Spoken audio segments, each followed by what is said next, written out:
Oi, gente! Vamos dar continuidade aos relatos que arrepiam até os mais corajosos. Então apaguem as luzes, coloquem os fones e preparem-se, porque hoje vamos contar estes relatos sombrios e assustadores. Relato 1. O Guardião das Almas Perdidas. Meu nome é Eduardo, sou fotógrafo. Há alguns anos, tive a infeliz ideia de fazer um ensaio noturno no Cemitério da Consolação. A intenção era captar a beleza mórbida das lápides sob a luz da lua. Porém, o que capturei naquela noite foi algo que me assombra até hoje. Cheguei por volta das 22 horas e comecei a fotografar. Tudo estava silencioso. Apenas o farfalhar das folhas no vento quebrava o silêncio absoluto. No visor da câmera, notei uma sombra no canto de uma das imagens. Revirei os olhos, achando que era um reflexo. Mas, quando olhei para frente, um homem de terno preto e rosto pálido estava a poucos metros de mim. Ele não se movia, apenas me observava. Quando pisquei, ele desapareceu. O medo começou a se instalar, mas continuei fotografando, tentando me convencer de que minha mente estava pregando peças. Foi então que ouvi passos pesados se aproximando atrás de mim. Girei a câmera para registrar, mas a tela ficou preta. As folhas começaram a se agitar violentamente, e um sussurro rouco soou ao meu lado. Você não deveria estar aqui. Corri em desespero, mas os portões pareciam estar mais distantes do que antes. Quando finalmente alcancei a saída, senti um arrepio gélido percorrer minha espinha. Revirei as fotos. Em todas, havia uma figura escura, sempre mais perto a cada clique. Nunca mais voltei lá. Relato 2. Os sussurros do túmulo. Meu tio, Roberto, era coveiro no cemitério do Bonfim e sempre dizia que havia algo errado naquele lugar. Achávamos que ele exagerava, até aquela noite fatídica. Ele nos contou que certa vez, ao fechar o cemitério, percebeu um movimento entre os túmulos. Pensando ser um invasor, pegou sua lanterna e foi verificar. O vento estava parado, o silêncio era sufocante. Quando apontou a lanterna para uma lápide antiga, um rosto cadavérico apareceu atrás dela, os olhos vazios e a boca retorcida em um sorriso impossível. Meu tio ficou paralisado enquanto a figura se arrastava para fora da sombra. Ele recuou, mas o ser flutuou em sua direção, os olhos penetrando sua alma. Então, dezenas de sussurros começaram a ecoar pelo cemitério, como se inúmeras vozes chamassem por ele. O medo dominou, e ele correu até a capela, onde trancou a porta e passou a noite rezando. No dia seguinte, pediu demissão e nunca mais voltou ao cemitério. Relato 3. O velho da capa preta.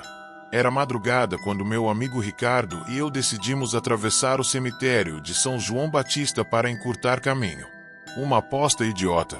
A noite estava densa, e cada passo parecia mais pesado. No meio do caminho, ouvimos um estalo seco e paramos. Diante de nós, um homem alto, vestindo uma capa preta e chapéu, estava parado ao lado de um túmulo.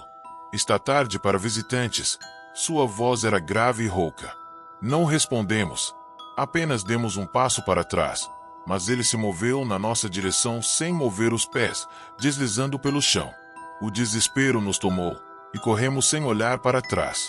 Quando finalmente saímos do cemitério, olhamos para trás e ele ainda estava lá, parado na entrada, nos observando. Depois daquela noite, Ricardo começou a ter pesadelos terríveis e sentia como se estivesse sendo observado. Um mês depois, ele faleceu de forma inexplicável enquanto dormia. Nunca mais duvidei das lendas sobre aquele cemitério. Relato 4. O grito do túmulo rachado. Minha avó sempre dizia que ninguém deveria passar perto do túmulo rachado do cemitério da Soledade depois da meia-noite.